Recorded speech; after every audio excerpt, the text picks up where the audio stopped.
Nah, kita lanjut lagi ya. Kita masuk ke episode 3 guys. Jadi kalau lu ketinggalan di episode 1, episode 2 silahkan buka YouTube gua aja. Itu nanti bakal ada tuh episode 1, episode 2. Sekarang menanggapi banyak pertanyaan cara jualannya bagaimana. Nah, ini gue jelasin sekarang. Jadi gue punya ideasi ya, gue punya ideasi. Sebenarnya ada beberapa testimoni cuma gue belum dapat izin untuk share. Tapi kalau untuk di website udah ada. Lu ketik aja di website gue di hebosto.com/10jutadigital. Itu banyak testimoni-testimoni yang sebenarnya jualannya nggak pakai ads doang gitu. Jadi ada yang pakai organik tuh bisa. Bahkan belakangan ini tuh banyak yang jualannya pakai threads ya. Nah, strategi gimana gue jelasin hari ini di sini. Sekarang kita akan masuk gimana cara jualan organik. Nah, ini ada strategi checklist dulu ya. Jadi sebelum kita ngomong jarak jauh nih, cara jualannya teknisnya gimana, gue mau kasih tahu bahwa hal paling pertama saat lo jualan produk digital, ya, itu adalah product market founder fit. Nah, ini mungkin istilah baru ya. Gue dapet ini dari guru gue itu Mas Fikri Fatullah. Product market founder fit tuh jadi biasanya kan produk yang ngefit sama channel, ya. Produk yang ngefit kayaknya produk ini cocoknya di TikTok, produk ini kayaknya cocoknya di IG, produk ya gitu kan. Nah, kalau di dalam produk digital, gue sepakat banget waktu itu pas lagi ngopi-ngopi Mas Fikri bilang, sebenarnya saat kita jualan produk digital ada tuh namanya product market founder fit. Ya, jadi founder ya kita nih yang bikin produknya itu lebih cocok di mana? Nggak semua channel kita cocok gitu. Nah, itu salah satu yang menurut gua pribadi sangat-sangat setuju ya.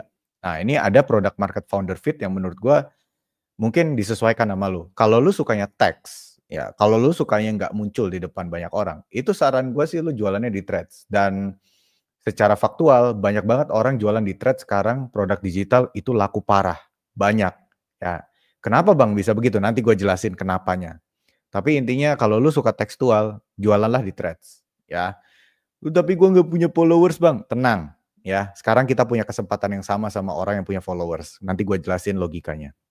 Kedua, kalau lu emang orangnya estetik banget, nah ini orangnya estetik banget, pengen muncul gitu ya.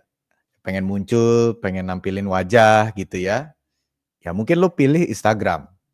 Ya karena lu bisa mainin banyak feed, karusel, atau lu bisa main reels. Ya lebih fleksibel lah, gitu. Tapi apakah perlu dipaksakan? Nah, gue punya beberapa teman-teman yang udah pada praktek, itu memang ada yang emang cocok di threads aja gitu. Ada emang yang cocok di teks doang, itu dia nggak cocok di tampil wajah, tampil ngomong tuh memang nggak cocok tuh ada teman-teman. Jadi emang product market founder fit itu kesannya kalau makin dipaksakan makin nggak dapet nanti, makin dapet capeknya doang. Nah jadi makanya gue bilang bahwa di awal sebaiknya lu jujur, lu tipikal yang mana. Kalau lu tekstual, kalau saran gue fokusin lu di threads, karena algoritmanya lagi bagus banget sekarang. Kedua, kalau emang lu punya idealisme terhadap terhadap desain, terhadap bentukan lu, citra lu di depan umum, nah itu Instagram.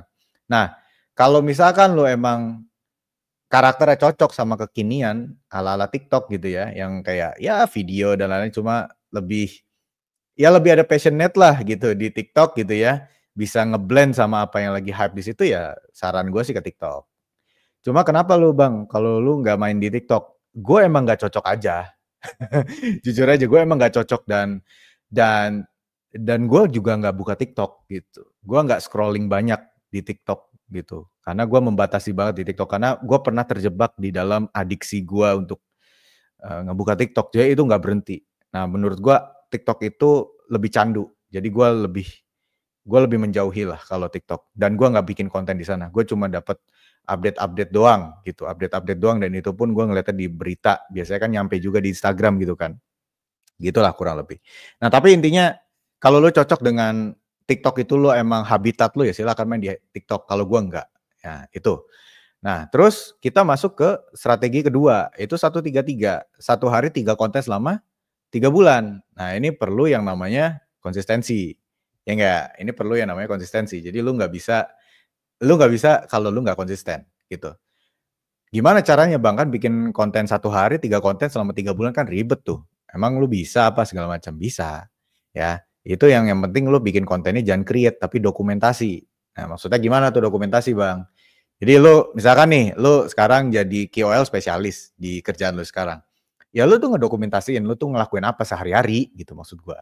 Ya, itu aja yang dibuat konten gitu. Terus lu belajar apa hari ini? Oh ya gua belajar dari bos gua begini begini begini. Kalau KOL harusnya bla bla bla bla segala macem. Nah ya udah lu buatin kontennya gitu. Jadi bukan sifatnya nge-create dari awal, bukan ya. Karena kalau nge-create atau ngebuat konten dari awal itu lu susah. Itu lu bakal butuh waktu yang dalam banget gitu. Jadi gue sarankan ke lu semua kalau mau bikin konten enaknya itu adalah dokumentasi. Lu mendokumentasikan apa yang lu belajar hari ini, apa yang lu dapat hari ini, lu mendokumentasikan itu. Habis itu lu buat jadi konten deh. Lu mau buat teks, lu mau buat foto, video, terserah lu, tapi intinya dokumentasi, ya. Terus habis itu juga lu bisa dipermudah dengan tanya jawab, ya kan? Tanya jawab. Jadi kayak lu buat seolah-olah Instagram story, "Ya gue nggak punya followers Bang." Nggak apa-apa, lu seolah-olah punya jawaban aja. Lu punya pertanyaan aja seolah-olah itu aja. Ya, di awal-awal mah lu butuh lah yang begitu-begitu. Atau, lu pakai AI, ya kan? Lu pakai AI, kasih gue pertanyaan, 10 pertanyaan seputar pembahasan ini. Nanti lu jawabannya lu jawab pakai konten. Itu kayak gitu aja. Ya, jadi intinya adalah lu mendokumentasikan. Gua sedikit tips ya, sedikit tips yang sangat-sangat taktis. Gua kalau bingung bikin konten apa, gua minta AI untuk bikin gua mau bikin konten tentang produk digital. Tolong lu kasih 10 pertanyaan ke gua, nanti masing-masing gua akan jawab satu-satu. Nah, itu udah jadi konten. Nah, biasanya dalam bentukan jadi konten itu, jawabannya kadang pakai AI juga kan. Nah, tapi gua yang poles, gitu. Jadi itu yang sangat memudahkan lu saat, lu bikin konten. Tapi next time mungkin kalau di sini banyak yang request, silakan aja tulis komen ya. Kalau lu request mau bikin konten versi gua yang cepet, kurang dari sejam,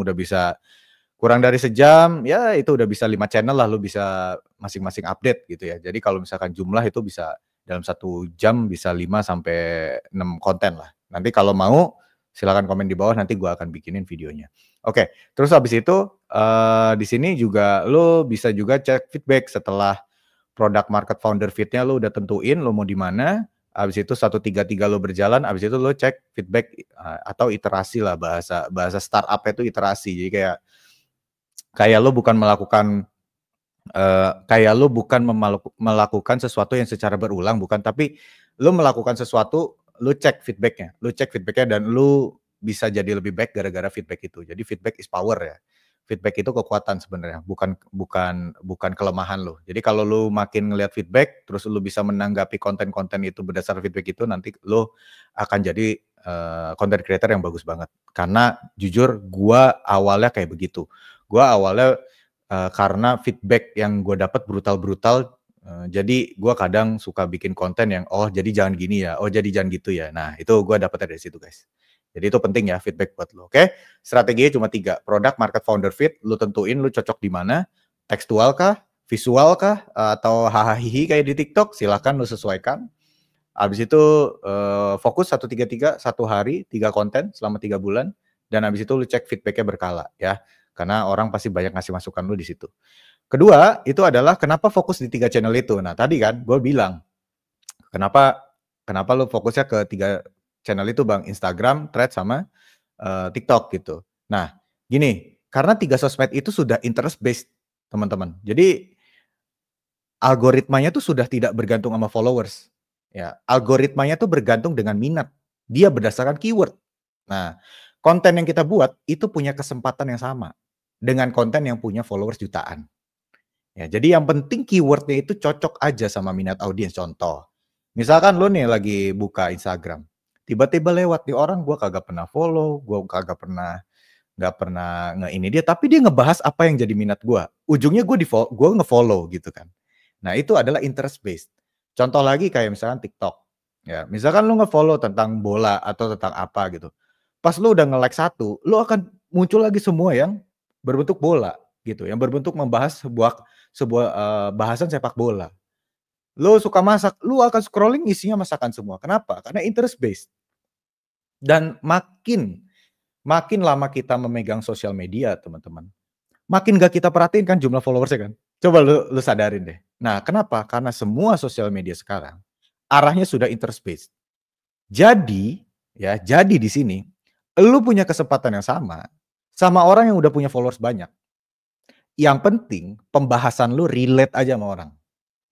Nah, kalau lu bahas tentang finance, ya lu sering-sering lah bahas tentang keyword finance, finansial, UKM segala macam. Lu bahas itu. Karena dengan begitu, konten lu akan diprioritaskan sama platform, ya. Itu kata kuncinya. Makanya sekarang sudah interest based, bukan followers based, ya. Jadi udah bukan lagi tentang followers, tapi tentang minat. Konten lu tuh relate nggak sama banyak orang. Itu aja kuncinya, ya. Dan kata kunci gue tadi juga, kayak misalkan tadi 133, kenapa harus 3? Ya, kenapa harus 3? Supaya maksud gue, kalau di dalam 1 bulan, 30 hari kan berarti ada kurang lebih 90 konten tuh. Ya kan, tanpa sadar lu menjalankan 90 konten. Gue jamin, dari 90 konten itu, pasti ada yang viral. Pasti ada yang tembus 1000 follow, 1000 view, 2000 view. Kenapa coba? Ya, kenapa? Karena platform itu pasti memberi prioritas ke kita, ya. Kalau kitanya serius. Itu udah pasti teman-teman, udah pasti. Makanya kalau lu bikin konten 90 konten dalam 1 bulan, tidak mungkin semuanya itu under 200 view, nggak mungkin, pasti ada yang tembus. Pasti ada yang tembus puluhan ribu, ratusan ribu, itu pasti ada. Ribuan, minimal banget ribuan, keluar dari 200 view itu pasti ada. Pasti ada, ya. Karena quantity itu tanpa sadar, itu hukumnya. Jadi kalau lu makin banyak konten yang lu buat, itu pasti ada beberapa konten yang akan diprioritaskan sama platform. Itu sudah pasti, sudah. Ya, sudah pasti. Lu cobain aja kalau nggak percaya, ya. Karena gue berkali-kali begitu. Nah, nanti kalau ada konten-konten yang lu rasa jelek, ya silakan lu archive. Jadi kelihatannya kontennya bagus semua kan? Nah, bisa silakan, nggak apa-apa. Gitu ya. Nah, di sini gue mau jelasin ke lu algoritmanya. Jadi ini gue dapat dari World Conference ya, dari Sofia Hernandez, itu Global Business Head-nya TikTok gitu. Nah, intinya gini, sekarang rata-rata TikTok itu dia merasa di presentasinya itu dia merasa bahwa TikTok sekarang lagi jadi primadona nih untuk algoritma sosial media gitu. Kita dijadikan kiblat dengan PD-nya dia bilang gitu.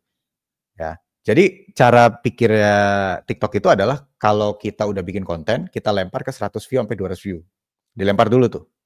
Nah, nanti dari 100 orang, 200 orang yang udah dilempar, berapa persen tuh? Berapa persen yang nonton sampai habis? Nah, kalau skalanya di atas 80%, dia lempar lagi ke 1000. Nah, nanti dari 1000 viewers berapa lagi tuh? Persentasenya nanti turun lagi, berapa persen? Misal 60%, 60% nonton sampai habis. Lempar lagi dia ke 10.000. Nah, jadi kata kuncinya teman-teman adalah 3 detik pertamanya, hook-nya, itu menentukan sampai akhir ya kan. Dan konten ditonton sampai habis, itu jauh lebih valuable ketimbang sebatas hook. Kata kuncinya sekarang teman-teman adalah, lo kalau mau bikin konten yang lo banget makanya, yang lo banget dan bener-bener relate sama orang. Kalau misalkan lo udah bikin kontennya, keyword-nya kata kuncinya udah cocok ya, lo tahu kata kuncinya apaan, lo relate sama orang, pakailah AI. Langgananlah AI, lo jangan terlalu males banget di situ. Ya, langganan AI. Karena itu kalau lo bikin konten pakai AI cepet banget. Apalagi kalau lo pakai Threads, tolong AI buatin konten Threads untuk gini, gaya bahasanya gue lo bla bla bla bla, bahasanya ini ya. Tetep udah. Itu beres, lu bisa copy paste udah cepet ya. Nah, makanya dari situ gua merasa bahwa arah sosial media sekarang ini arah yang paling menentukan dan paling menguntungkan untuk kita digital product creator. So, ini waktunya guys. Jadi kalau lu masih merasa bahwa, tapi gue gak punya followers bang, tapi bang, udah, lu diem. Karena arah algoritma sekarang itu sudah bukan followers based, sekarang interest based. Di-confirm langsung ya sama orang yang main di medsosnya. Oke? Nah, kesimpulannya adalah pastiin produknya udah jadi guys di video ini ya. Lu kalau misalkan ada yang mau ditanya-tanya seputar produk, komen aja di bawah, mungkin nanti bisa gua buatin videonya untuk gua jawab. Jujur sama diri sendiri, lu cocok di platform gaya apa? Lu tekstual, cocok di Threads ya. Kenapa lu nggak mention X sih bang, Twitter? Nggak, itu mah udah banyak bitter ya. Banyak inilah, udah nggak cocok lah untuk lo jualan di situ, tempat-tempat orang pada pada inilah, pada apa ibaratnya, pada ya udahlah intinya gitulah, pada bitter lah, pokoknya pada pahit-pahit kalau ngomong.